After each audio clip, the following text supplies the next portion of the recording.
He walked into the most exclusive gala in Manhattan with a woman on his arm who definitely wasn't his wife, convinced the world belonged to him. Sterling Hayes thought he had committed the perfect crime, stealing his wife's fortune, erasing her legacy, and replacing her with a younger model in front of the city's elite. But arrogance has a funny way of blinding you to the guillotine hanging right above your neck. When the auctioneer slammed that gavel and read the name on the deed, the room didn't just go silent. It stopped breathing.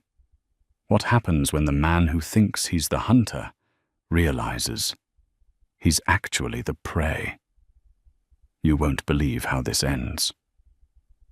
The humidity of a New York July had finally broken, leaving behind a crisp, electric evening perfect for the kind of money that was about to change hands. The DuPont Charity Gala was not merely a party. It was a blood sport dressed up in silk and diamonds, held in the grand ballroom of the Plaza Hotel. The air smelled of expensive lilies, chilled vintage champagne, and the sharp, metallic tang of ambition. Sterling Hayes adjusted his cufflinks, platinum, encrusted with sapphire, and checked his reflection in the darkened window of the limousine before the valet opened the door. At 45, Sterling was the picture of American corporate royalty. He had the jawline of a news anchor and the eyes of a shark. He was the CEO of Hayes Harrington Global, a logistics and shipping empire that moved half the world's grain and a significant portion of its oil. But tonight, the whispers weren't about his stock portfolio. They were about the woman sitting next to him. "Ready, darling?" Sterling asked, his voice smooth, devoid of any guilt. Sienna Blake smiled, and it was a weaponized expression. She was 24, sharp as a tack, and wearing a dress the color of fresh arterial blood. It was a custom Oscar de la Renta, backless and daring, designed to scream one thing: I am here, and I am not hiding. "I was born ready, Sterling," she purred, threading her arm through his. "Are you sure she's not coming?" Sterling laughed, a dry, dismissive sound. "Madeline. Please. She's in the Hamptons nursing a migraine and knitting, or whatever it is she does to waste time. She hates these events. She hasn't set foot in the plaza since her father died. Tonight is ours, Sienna. Tonight we stop pretending." The door opened. Flashbulbs erupted like a lightning storm. Sterling stepped out, pulling Sienna with him. Usually a man in his position would be discreet about a mistress. But Sterling was past discretion. He was in the burn the bridges phase of his exit strategy. His lawyers had assured him the prenuptial loopholes were tight. He had moved the assets. He had isolated Madeline. In his mind, the divorce was a formality. The war was already won. He was just taking a victory lap before the enemy even knew the battle had started. As they walked up the red carpet, the murmurs began. That's not Madeline. Who is she? Look at that dress. The audacity. Does he think we're blind?" Sterling soaked it in. He nodded to Thomas Archibald, the banking tycoon, and winked at Senator Collins. He was introducing Sienna not as an assistant, but as a peer, a partner. "Sterling," a voice boomed near the entrance. It was Gregor Ivanovich, a Russian oil magnate with a handshake that could crush walnuts. "I did not expect to see you so accompanied." Gregor's eyes darted to Sienna, then back to Sterling, his eyebrows raised in silent judgment. "Gregor, good to see you," Sterling said, clapping the man on the shoulder. "Allow me to introduce Sienna Blake. She's going to be heading up our new PR division. And she's my personal guest tonight." The implication hung in the air, heavy and undeniable. "Charmed," Sienna said, extending a hand dripping with diamonds. Diamonds that looked suspiciously similar to a set Madeline's grandmother had owned. Gregor kissed her hand, but gave Sterling a look that said, "You are playing a dangerous game, friend." And Madeline. She is well. She's retiring. Sterling said the lie, tasting sweet on his tongue. She's stepping back from public life entirely. It's better for her health. They moved into the ballroom, a sea of tuxedos and gowns. Sterling felt invincible. He had brought his mistress into the lion's den, and nobody had bitten him. He guided Sienna toward the front to table 1, the table usually reserved for the biggest donors. He didn't notice the waiter lingering too long near his elbow. He didn't notice the way the event coordinator, a woman named Beatrice, tapped her earpiece and whispered something urgent the moment she saw him. He only saw the prize. He was going to announce the merger tonight. He was going to introduce Sienna. And he was going to bid on the auction's centerpiece, the Star of Andalusia, a 40-carat emerald, and put it around Sienna's neck, finalizing the humiliation of his soon-to-be ex-wife. "Champagne," Sterling offered, grabbing a flute. Sienna took it, her eyes scanning the room. "They're all looking at us, Sterling." "Let them look," he whispered, leaning into her ear. "By tomorrow morning, the papers will say, 'You're the new Queen of New York.' Madeline is the past. You are the future." He took a sip, the bubbles crisp and cold. He had no idea that the champagne was the last pleasant thing he would taste for a very, very long time. To understand why Sterling Hayes was so confident, you have to understand the marriage. Or rather, what Sterling thought the marriage was. He had married Madeline Harrington 15 years ago. At the time, she was the shy, stuttering daughter of Old Man Harrington, the shipping tycoon. Sterling was the aggressive young executive from Chicago, with a chip on his shoulder and a hunger that scared people. Harrington had seen Sterling's drive and thought, he can protect her. When the old man died, he left everything to Madeline. But Madeline, grief-stricken and overwhelmed by the boardroom sharks, had handed the reins to Sterling. "You do it, Sterling," she had said, her voice trembling, sitting in the oversized leather chair in her father's study. "I don't understand the numbers. I just want to support the charities. You run the business." And he had. For 15 years he ran it. And for the last 5, he had been robbing it blind. He viewed Madeline as a piece of furniture, a soft, compliant, boring woman who spent her days gardening at their estate in Connecticut or attending silent retreats. She never asked about the offshore accounts in the Cayman Islands. She never questioned why the dividends were lower this quarter. She never looked at the bank statements. Or so he thought.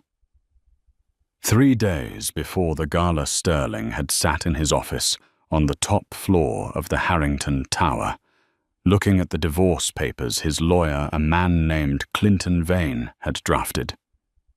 "It's brutal, Sterling," Clinton had warned, tapping the document. "You're effectively leaving her with the Connecticut house and a stipend. You're taking the company, the liquid assets, the London flat, and the jet. If she gets a forensic accountant—" "She won't," Sterling had interrupted, spinning a pen in his fingers. "Madeline trusts me implicitly. I'll tell her the company is in debt, that I'm saving her from bankruptcy by taking the liabilities. She'll sign whatever I put in front of her to avoid a conflict. She hates conflict." "And the girl?" Clinton asked, referring to Sienna. "If Madeline finds out about Sienna before the ink is dry—" "Madeline is in the Hamptons with no Wi-Fi." Sterling scoffed. "She thinks I'm working late. By the time she finds out, I'll own the board, and she'll be history." Back in the ballroom, Sterling placed a hand on Sienna's lower back as they mingled. The adrenaline was intoxicating. He saw his competitors, men who had looked down on him when he was just a son-in-law, now looking at him with a mix of envy and respect. He was shedding the Harrington leash. He was just Sterling Hayes now. "Sterling, darling," a voice grated. It was Mrs. Vanderwall, the doyenne of New York society. She was 80, wore purple velvet, and had a tongue like a rasp. She peered at Sienna through a lorgnette. "I don't believe we've been introduced." "Sienna Blake," Sienna said, projecting confidence she didn't quite feel under the old woman's gaze. "Blake," Mrs. Vanderwall mused. "I don't know the family. And where is dear Madeline? I specifically hoped to thank her for the donation to the botanical gardens." "Madeline is unwell," Sterling cut in smoothly. "She sends her regrets." Mrs. Vanderwall hummed a low, vibrating sound. "Unwell. Yes. There seems to be a lot of that going around among wives whose husbands have new assistants." She turned and walked away before Sterling could retort. "Old hag," Sienna muttered. "Ignore her," Sterling said, tightening his grip on her arm. "She's irrelevant. Look, the auction is starting." The lights in the ballroom dimmed. A spotlight hit the stage. A man walked out to the podium. It was Graham Norton, no relation to the talk show host, but equally charismatic, the most famous auctioneer in London, flown in specifically for this event. "Ladies and gentlemen," Graham's voice boomed, amplified by the speakers. "Welcome to the annual DuPont Charity Gala. Tonight we are raising money for the children's wing of Mount Sinai. But tonight is also a night of surprises." Sterling smirked. He checked his phone. A text from his CFO. "The transfer is complete. The Harrington shares are in your private holding company. It's done." He let out a breath he didn't know he was holding. He had done it. He had officially stolen the company out from under his wife. He was free. "And to kick off the evening," Graham continued, "we have a very special opening message. Usually the chairwoman of the Harrington Group gives the opening toast. Sadly, Mrs. Madeline Hayes is not on the stage tonight." Sterling raised his glass to Sienna. "Here we go. The official excuse." "However," Graham said, pausing for effect, "she has sent a video message to welcome you all." Sterling froze. The glass stopped halfway to his lips. Video message. She was supposed to be in bed with a migraine. She hadn't mentioned a video. A massive screen descended from the ceiling behind the stage. The projector whirred to life. "Relax," Sienna whispered, seeing the tension in his jaw. "It's probably just a pre-recorded hello send money thing. She's too polite to do anything else." Sterling nodded, but a cold prickle of sweat broke out on the back of his neck. He watched the screen. The image flickered, and then Madeline's face appeared. She was sitting in the sunroom of their Connecticut estate. She looked pale, wearing a modest beige cardigan. Her hair was pulled back. She looked exactly as Sterling described her, meek, tired, harmless. "Good evening, everyone," the video Madeline said softly. Her voice was shaky. "I am so sorry I cannot be there in person. As my husband Sterling has probably told you, I have been unwell." Sterling exhaled. "Good. She's sticking to the script." "But," video Madeline continued, and for a split second, she looked directly into the camera lens, her eyes hardening in a way Sterling had never seen before. "Illness gives one a lot of time to think, and to review paperwork." The room went quiet. The clinking of silverware stopped. "I hope you bid generously tonight," Madeline said, her smile not quite reaching her eyes. "Especially on the final item. It is very close to my heart. Have a wonderful evening. And Sterling." The camera zoomed in slightly. Make sure you get the receipt. The screen went black. The applause was polite but confused. A ripple of unease went through the room. What was that? Sienna hissed. What paperwork? Nothing. Sterling snapped, though his heart was hammering against his ribs. She's rambling. It's the medication. Forget it. But he couldn't forget it. The tone of her voice. The receipt. And now, Graham the auctioneer shouted, bringing the energy back up. Let's get to the bidding item number 1, a week in a private villa in Tuscany. Sterling downed his champagne in one gulp. He needed to get through this night. He just needed to buy the emerald flaunt Sienna and get home to ensure Madeline hadn't done anything stupid. He didn't know that the doors at the back of the ballroom had just been locked from the outside, and he certainly didn't know that the final item Madeline mentioned wasn't jewelry. The gala dinner was served with the precision of a military operation. Waiters in white gloves moved in unison, placing plates of seared scallops and truffle risotto in front of the guests. But at table 1, the appetite had vanished. Sterling Hayes sat rigidly, his fork hovering over his plate.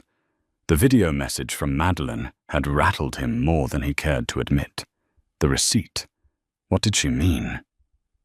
It was a common phrase, sure, but the way she said it with that faint, icy smile felt specific.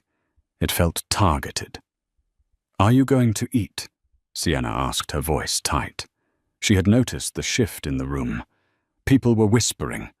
Not the admiring whispers from the red carpet, but the shielded behind-the-hand whispers that signaled a scandal in progress. I'm not hungry, Sterling snapped. He reached for his wine glass only to find it empty. He signaled a waiter. Another bottle, the 96 Bollinger. Put it on my tab. The waiter, a young man with a nervous demeanor, hesitated. Sir, I can't. Sterling turned slowly, his eyes narrowing. Excuse me. The bar manager. He ran your card, Mr. Hayes. For the previous round. The waiter stammered, dropping his voice so the surrounding billionaires wouldn't hear. It was declined. Code 05. Do not honor. Sterling felt the blood rush to his face. That's absurd. It's a black Amex. It doesn't have a limit. I'm sure it's just a bank error, sir. The system is probably overwhelmed. The waiter said, quickly terrified of the man who could undoubtedly have him fired. But for the vintage bottles, we need a pre-authorization. Here, Sterling growled, pulling a sleek metal card from his jacket, the corporate card for Hayes Harrington Global. Use this one, and bring 2 bottles.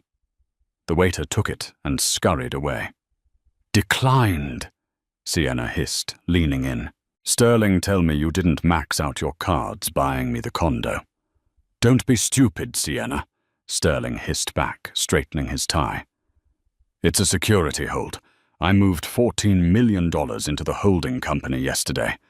The bank's fraud algorithms are just twitchy. Everything is fine. But everything was not fine. Across the room at table 4, Sterling locked eyes with Sebastian Cross. Sebastian was a corporate raider, a man Sterling had screwed over in a port deal in Rotterdam 3 years ago. Sebastian raised his glass to Sterling, a predatory grin stretching across his face. Why was Sebastian smiling? And why was he talking to the frantic-looking man who had just walked in? Sterling's own chief legal officer. Clinton Vane. Clinton wasn't supposed to be here. He was supposed to be in the office shredding the last of the physical files regarding the offshore transfers. Sterling pulled out his phone. No signal. What the hell? Sterling muttered, tapping the screen. The Plaza Ballroom usually had excellent reception. He checked the Wi-Fi. Nothing. It was as if a digital Faraday cage had been dropped over table 1. Ladies and gentlemen, Graham the auctioneer's voice boomed again, cutting through Sterling's rising panic. "We are moving to the high-stakes portion of the evening. I hope you have your paddles ready." The first few items went by in a blur. A vintage Ferrari sold for $2.4 million to the Russian Gregshaw. A walk-on role in the next Scorsese film went for $800,000. Sterling sat on his hands, waiting. He needed to make a statement. He needed to win the emerald. The Star of Andalusia was the crown jewel of the night. Buying it for Sienna was the ultimate power move. It showed liquid cash dominance and a complete disregard for his wife's feelings. And now, Graham announced, the lights dimming to a spotlight on a velvet cushion. Lot number 25, the Star of Andalusia, a 40-carat uncut Colombian emerald set in platinum. The crowd gasped. It was magnificent. It glowed with a deep, verdant fire.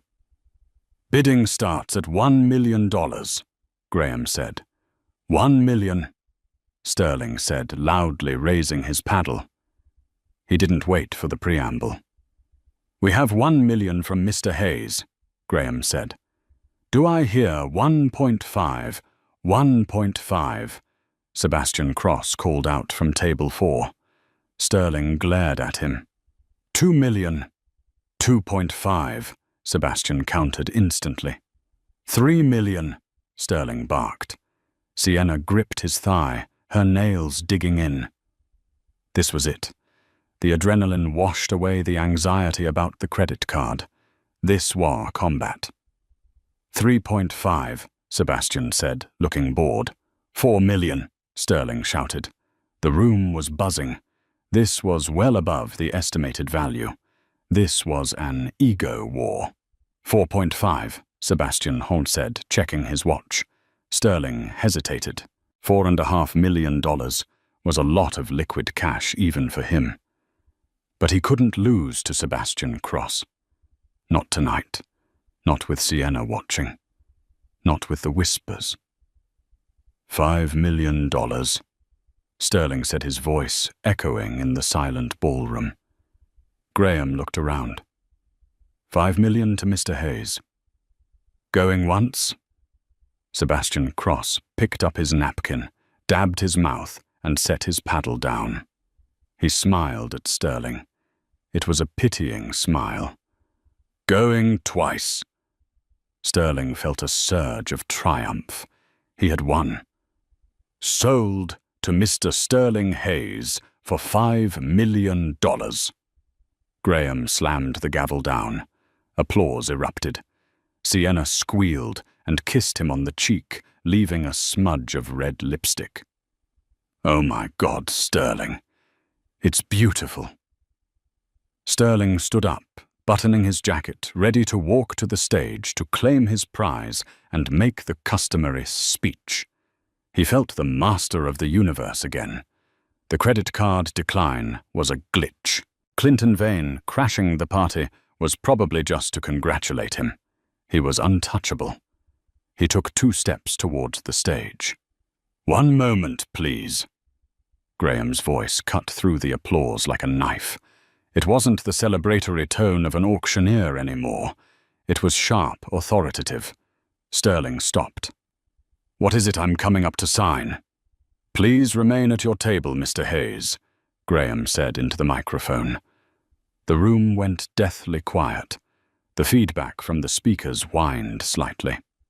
We have a slight administrative complication regarding Lot 25. What complication?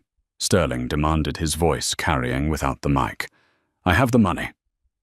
Actually, Graham said, looking at a tablet that had just been handed to him by a woman in a severe grey suit.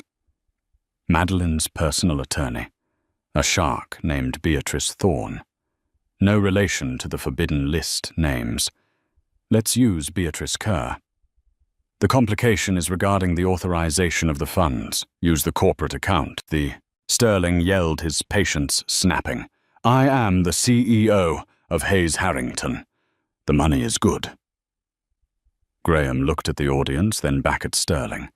The theatricality of the moment was palpable. Graham wasn't just an auctioneer tonight. He was the executioner. "That brings us to the surprise lot I mentioned earlier," Graham said, his voice dropping an octave. "Ladies and gentlemen, we have one final item for auction tonight. It wasn't in your brochures." Sterling stood frozen in the middle of the aisle. The spotlight was still on him, blinding him. He felt exposed like an insect under a magnifying glass. "What is this?" Sterling hissed. "Sit down, Sterling," Sienna whispered frantically, tugging at his jacket. "Everyone is staring." "I won't sit down. The final lot," Graham continued, ignoring Sterling, "is not an object. It is a piece of information, or rather, a correction of the record." The screen behind the stage flickered to life again. But it wasn't a video of Madeline this time. It was a document, a PDF of a bank transfer. And then another document, a deed, and then a corporate filing.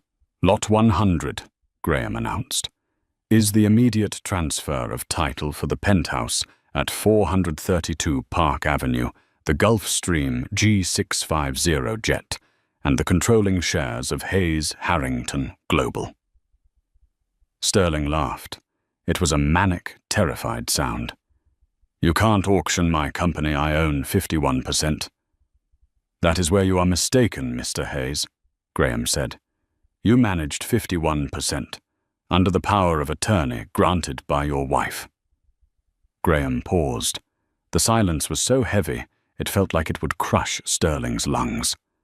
"However," Graham said, leaning into the microphone, "at 5 p.m. today, that power of attorney was revoked due to a breach of the moral turpitude clause in the Harrington Family Trust, a clause that triggers automatically upon the public misuse of company funds for extramarital activities." The room gasped collectively. Eyes darted from Sterling to Sienna in her red dress. She looked like she wanted to melt into the floor. "Furthermore," Graham continued, enjoying every syllable, "the bid for the Emerald $5 million was attempted on the Hayes Harrington corporate account. Since Mr. Hayes was removed as CEO 20 minutes ago, that transaction has been flagged as attempted embezzlement." "Lies!" Sterling screamed, lunging toward the stage. 2 large security guards stepped out from the shadows, blocking his path. "I built that company. She's a housewife. She knows nothing." "And finally," Graham said, his voice booming over Sterling's protests, "the owner of the Emerald and the new owner of the assets previously held by Mr. Hayes would like to make the introduction herself." Sterling froze. "She's here." He turned around. The heavy double doors at the back of the ballroom, which had been closed all night, slowly swung open. The entrance was cinematic. The lights in the ballroom dimmed until only a single spotlight hit the open doors. Silhouette against the light of the hallway stood a woman. She wasn't wearing a beige cardigan. She wasn't knitting. She wasn't the meek, stuttering mouse Sterling had ignored for 15 years. Madeline Harrington walked into the room, wearing a black tuxedo suit Yves Saint Laurent, tailored to within an inch of its life. Her hair, usually pulled back in a messy bun, was loose, cascading in silver blonde waves. She wore no jewelry except for a simple wedding band on her right hand, her father's ring. She didn't walk with a shuffle. She strode. The clicking of her heels on the parquet floor echoed in the silence. The crowd parted for her like the Red Sea. Sterling watched her approach, his mouth slightly open. He couldn't process the image. This was his wife, but it wasn't his wife. The woman he knew was afraid of waiters. This woman looked like she owned the hotel. Madeline walked straight down the center aisle, past the gawking billionaires. past the gossip columnists who were frantically typing on their phones, and stopped 5 feet from Sterling. She didn't look at him. She looked at Sienna. Sienna, who had been so confident an hour ago, shrank back. The red dress suddenly felt cheap. The diamonds felt heavy. "Hello, Sienna," Madeline said. Her voice was calm, melodic, and terrifyingly steady. "That's a lovely dress. My husband has excellent taste in gifts. Unfortunately, he has terrible taste in accounting." I didn't know," Sienna stammered, tears welling up. "He told me you were separated." "We are now," Madeline said dryly. She finally turned her eyes to Sterling. The look she gave him wasn't one of anger. It was one of absolute, crushing indifference. It was the look you give a cockroach before you step on it. "Madeline," Sterling choked out. He tried to summon his bravado, his CEO charm. "Madeline, baby, listen. This is a misunderstanding, a stunt. We can talk about this at home." "Home?" Madeline raised an eyebrow. "You mean the penthouse? The locks were changed an hour ago. Your things are on the curb. Well, the things you bought with your own salary, which, let's be honest, wasn't much compared to what you spent." "You can't do this," Sterling hissed, stepping closer, trying to intimidate her with his height. "I am Hayes Harrington. You need me. The board will never back you. You don't know how to run a shipping empire." Madeline laughed. It was a genuine, dark laugh. "Sterling, you fool," she said loud enough for the nearby tables to hear. "Who do you think taught you who corrected your spreadsheets at night while you were sleeping? Who told you to buy into Rotterdam when you wanted to buy into unstable markets in South America? I ran the company through you. You were just the suit I sent to the meetings because I didn't want the headache." Sterling reeled back as if slapped. "And the board?" Madeline gestured to table 2, where the board of directors sat. They were all raising their glasses to her. "They've known for months. We were just waiting for you to make a mistake big enough to void your severance package." She pointed to the stage where the image of the emerald still glowed on the screen. "And you just made a $5 million mistake." Sterling looked around. The trap had snapped shut. He looked at Sebastian Cross, who was laughing. He looked at Clinton Vane, his lawyer, who was shrugging apologetically. "Clinton," Sterling pleaded, "do something. I represent the company, Sterling," Clinton called out, "and the company is her." Sterling felt the floor tilting. He looked at Sienna, but she was already backing away, distancing herself from the blast radius. "Now," Madeline said, turning to the auctioneer on stage. "Graham, I believe the gentleman cannot pay for the item." "That appears to be the case, Mrs. Harrington," Graham said. "Then, as the underbidder, I believe the option falls to the floor," Madeline said. "But I don't want the emerald. It's a bit gaudy. I'll donate the $5 million directly to the children's wing." The room erupted in applause, a standing ovation. They were cheering for his destruction. "However," Madeline said, raising her hand to silence the room again, "there is one piece of business left. The police are waiting in the lobby, Sterling." "Police?" Sterling paled. "For what?" "A declined credit card isn't a crime, no," Madeline said, stepping in close, her voice a whisper that only he could hear. "But insider trading is, and tax evasion, and fraud. Remember those documents I reviewed while I was sick? I sent copies to the SEC and the FBI this morning." Sterling's knees gave out. He grabbed the back of a chair to steady himself. "You ruined me," he whispered. "Why I made you money. You humiliated me." Madeline said, her eyes cold as ice. "You brought her here, to my father's gala. You thought I was weak because I was quiet. You forgot the first rule of the shipping business, Sterling." "What?" he breathed. Ideally, she said, smoothing the lapel of his jacket. You never see the iceberg until it's too late. She turned her back on him. Officers. 2 uniformed NYPD officers and 2 agents in suits entered the ballroom. They weren't moving with urgency. They knew he wasn't going anywhere. Sterling looked at Sienna. Sienna, call my backup lawyer. Call Weiss. Sienna looked at the officers, then at Madeline. She took a deep breath. I think I'll take an Uber, Sienna said. She turned and walked out the side exit, leaving him alone. The officers reached him. Sterling Hayes, you're under arrest. As they handcuffed him, the flashbulbs went off again. But this time they weren't capturing a titan of industry. They were capturing a man crying in a tuxedo, while his wife, his ex-wife, stood center stage, accepting a glass of champagne from the auctioneer. To charity. Madeline toasted, raising her glass to the room. To Madeline, the room roared back. Sterling was dragged out his heels, scuffing the red carpet he had walked in on so proudly. But the story wasn't quite over. Because Madeline Harrington wasn't just interested in justice, she was interested in a complete purge. And there was one person left in the room who had helped Sterling hide the money, someone who thought they were safe in the shadows. Madeline's eyes scanned the room and landed on table 4. Sebastian Cross stopped smiling.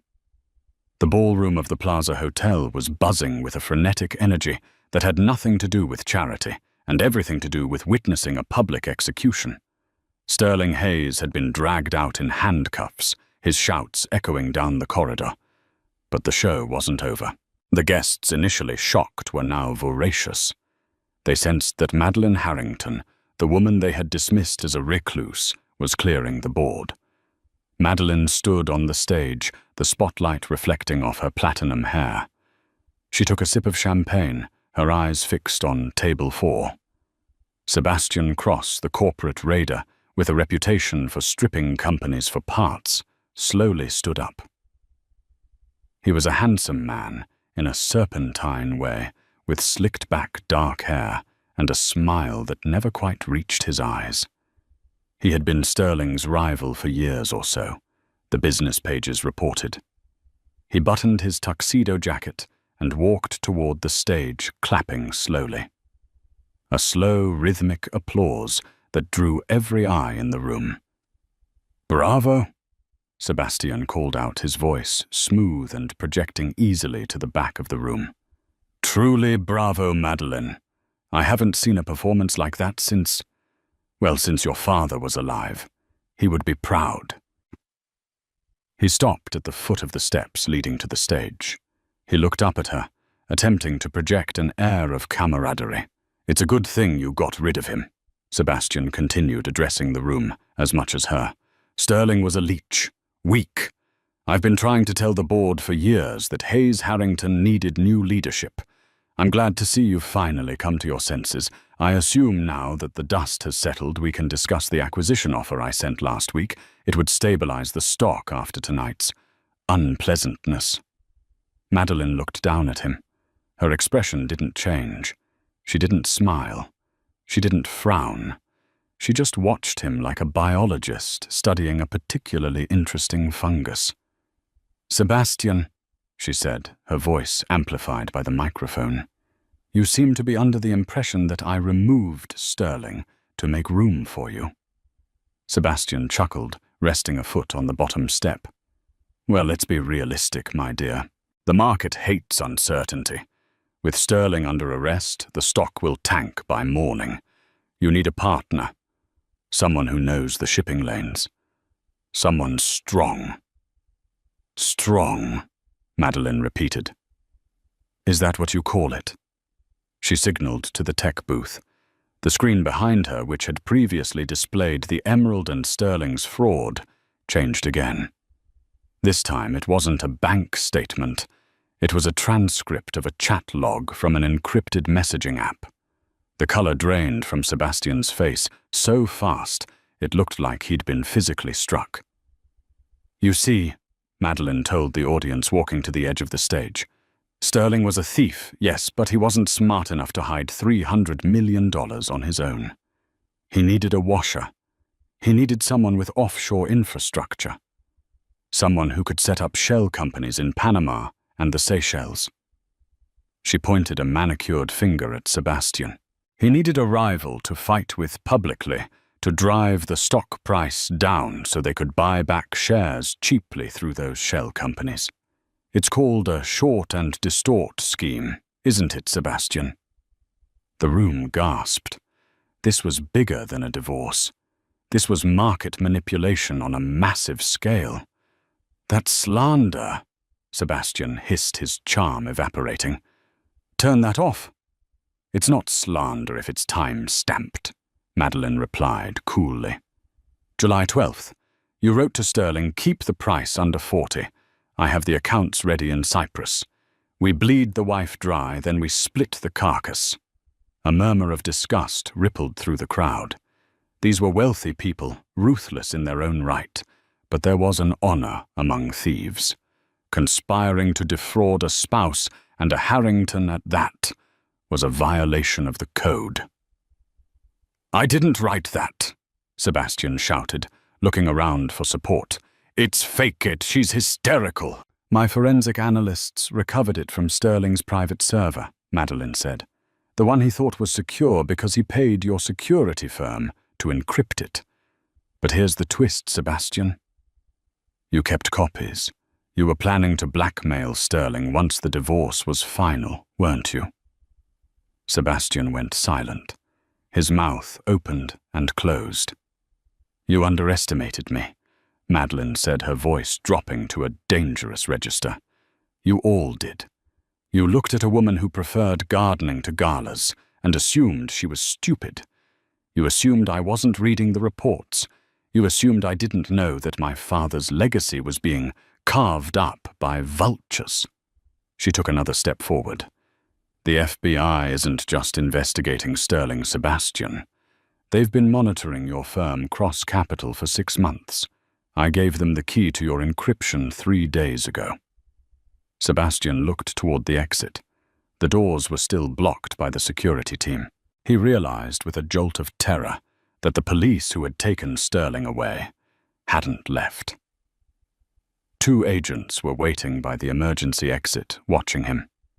You set this whole night up, Sebastian whispered, looking up at her with a mix of hatred and awe. The auction, the invite.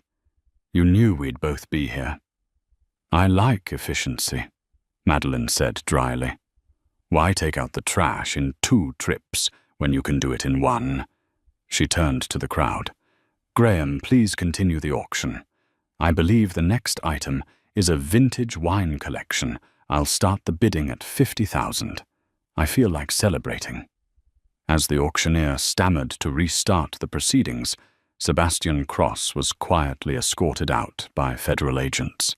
He didn't scream like Sterling.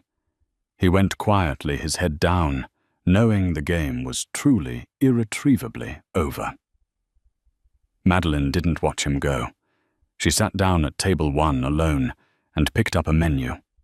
For the first time in 15 years, she felt like she could breathe. But there was one loose thread remaining. Sienna Blake ran. She didn't wait for an Uber. She ran out the side door of the plaza onto 58th Street, her heels clicking frantically on the pavement. The humid night air hit her face, ruining her makeup. But she didn't care. Panic was a cold knot in her stomach. This wasn't supposed to happen. Sterling had promised her the world. He told her Madeline was a ghost, a nobody. He told her the prenup was ironclad. He told her the company was his. Idiot, she sobbed, hailing a cab. A yellow taxi screeched to a halt. Where to, lady? The driver asked, eyeing her expensive dress and tear-streaked face in the rear-view mirror. 432 Park Avenue, she said, her voice trembling. Just go. She needed to get to the apartment. Sterling had bought it for her 3 months ago, a penthouse suite. It was her sanctuary, her safety net. If Sterling was going to jail, she needed to grab the jewelry, the cash in the safe, and the deeds. She needed to liquidate before the freeze hit. She pulled out her phone. Missed calls from her mother. Missed calls from her friends who were watching the live streams. She ignored them all. She dialed Sterling, straight to voicemail. Damn it! She threw the phone onto the seat. The taxi wove through traffic, finally pulling up to the towering, pencil-thin skyscraper of 432 Park. It was one of the most expensive addresses in the world. Sienna threw a crumpled $100 bill at the driver and scrambled out. She rushed to the massive glass doors. Usually the doorman, a friendly guy named Eduardo, would open the door with a smile and say, "Good evening, Miss Blake." Tonight, the door didn't open. Sienna pulled on the handle. Locked. She waved at Eduardo through the glass. He was standing at the podium, looking down at a clipboard. He looked up, saw her, and his face hardened. He didn't move. "Eduardo!"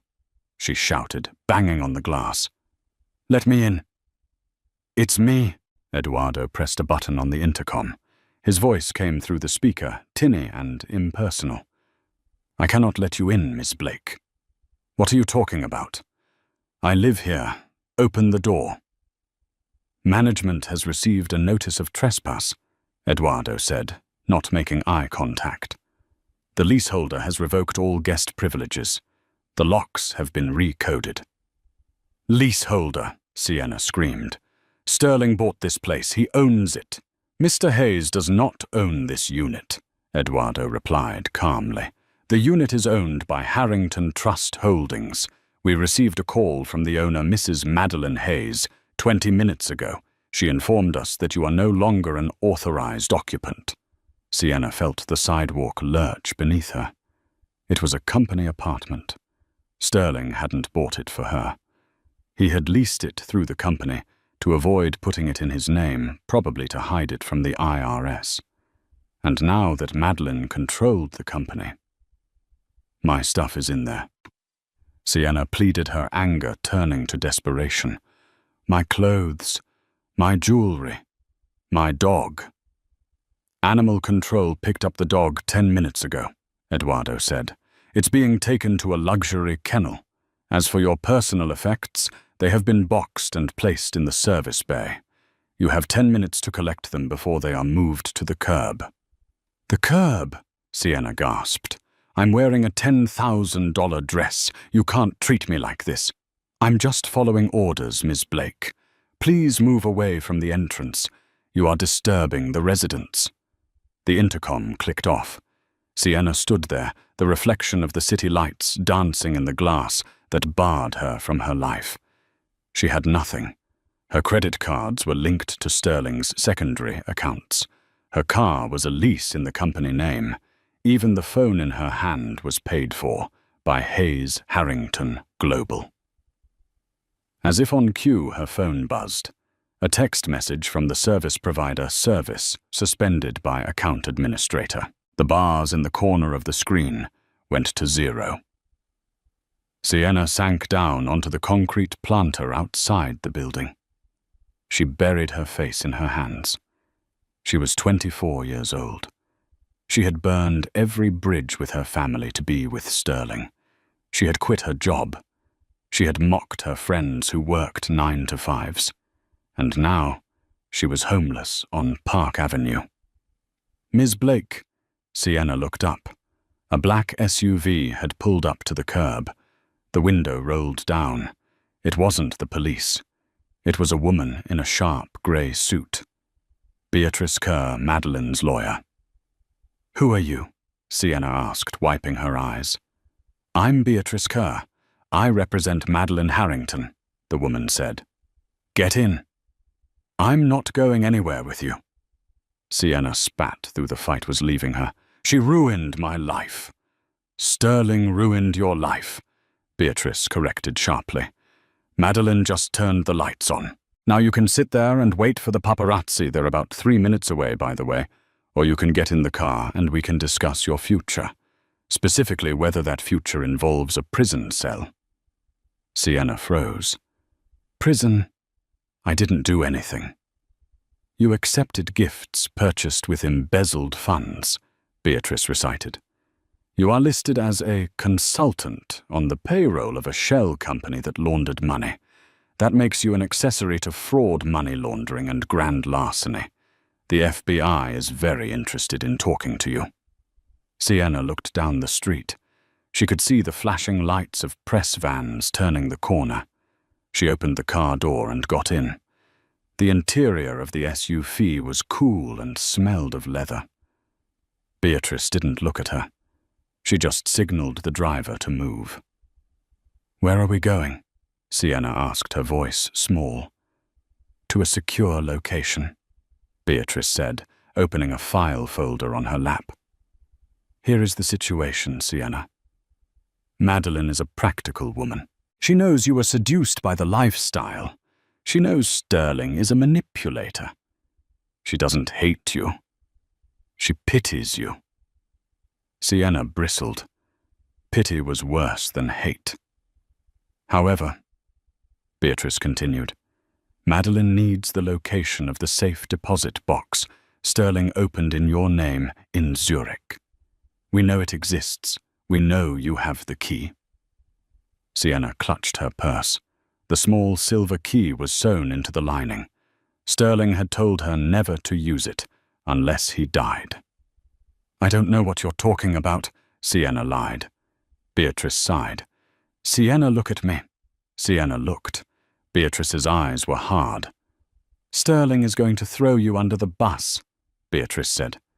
His lawyers are already drafting a statement claiming you were the mastermind, that you seduced him and forced him to embezzle the money. He will trade you for a reduced sentence in a heartbeat. Sienna felt sick. It sounded exactly like something Sterling would do. Madeline is offering you a lifeline, Beatrice said. Give us the key. Testify that Sterling gave it to you. Tell the truth about the consulting fees. If you cooperate, Madeline will decline to press charges regarding the company assets you misappropriated. She will also give you a one-way ticket to wherever you came from and enough cash to start over. A clean slate.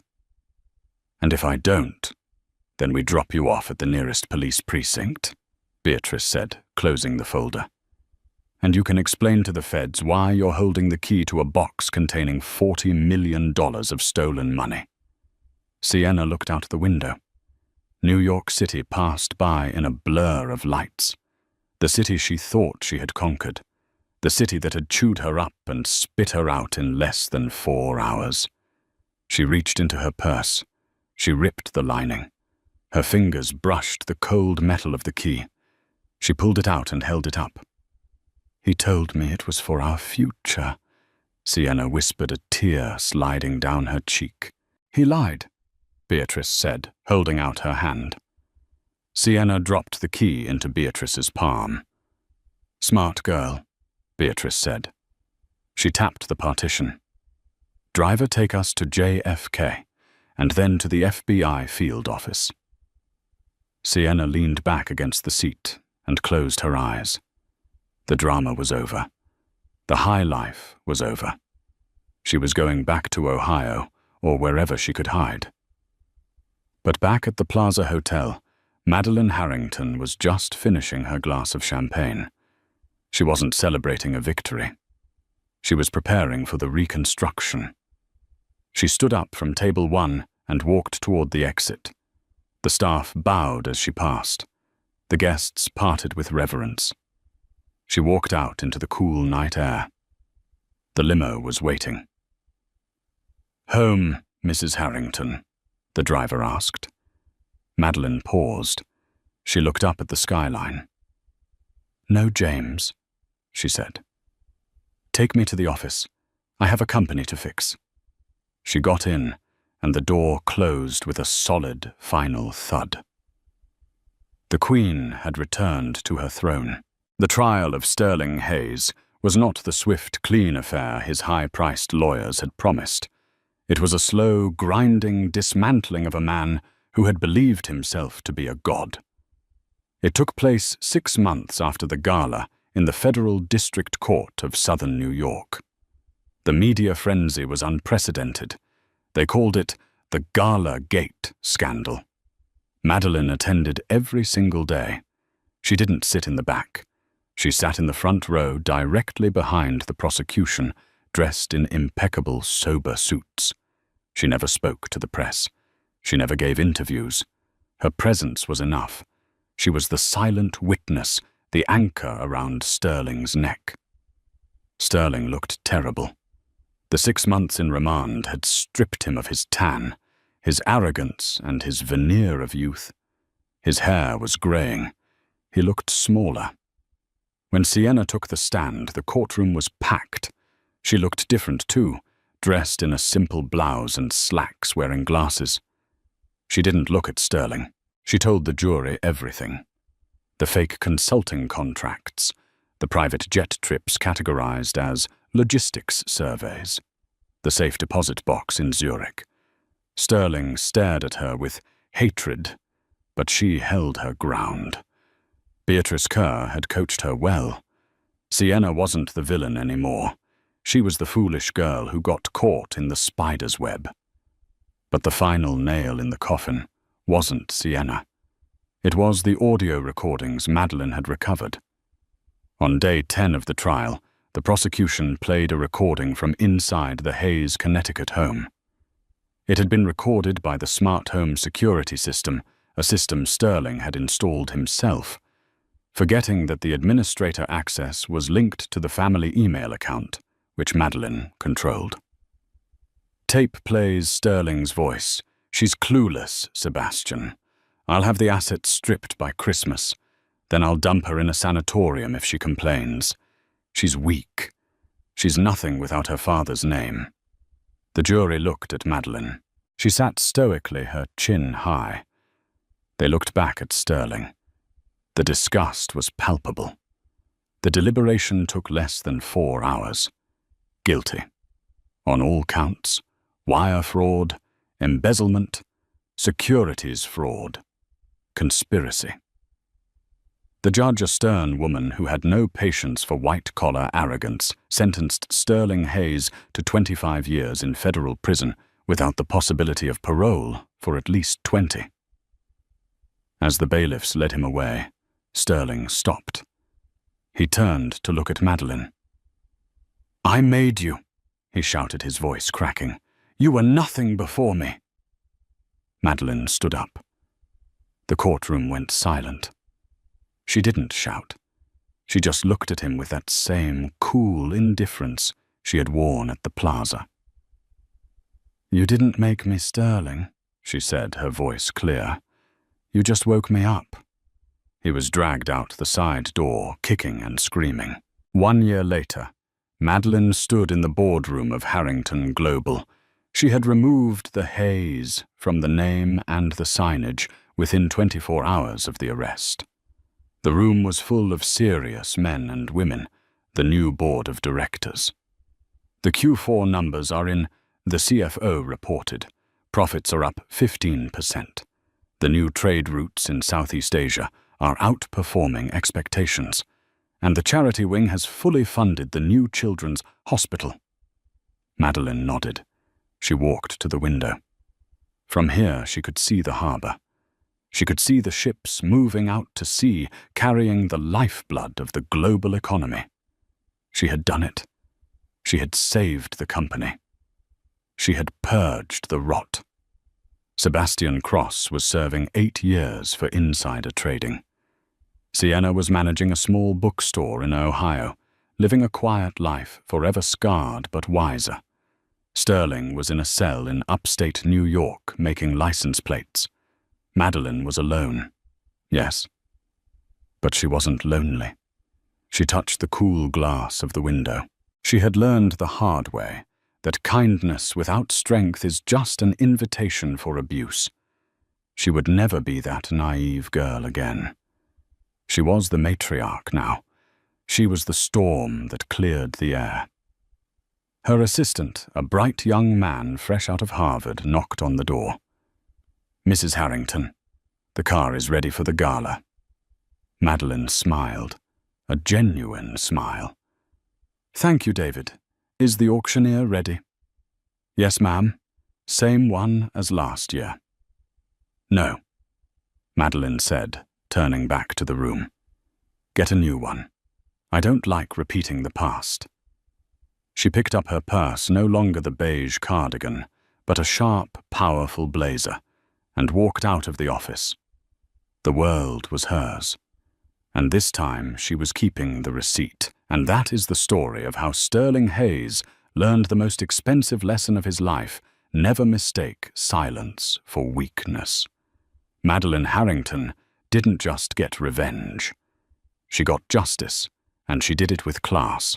It's a reminder that sometimes the person holding the cards isn't the one making the most noise. Sterling thought he was the player, but he was just a pawn in Madeline's game. What did you think of Madeline's master plan? Would you have waited that long to strike, or would you have exploded sooner? Let me know in the comments below. If you enjoyed this story of high-stakes revenge, please hit that like button. It really helps the channel, and subscribe so you don't miss our next story. We drop new dramas every week. Thanks for watching, and remember, always check who actually owns the penthouse.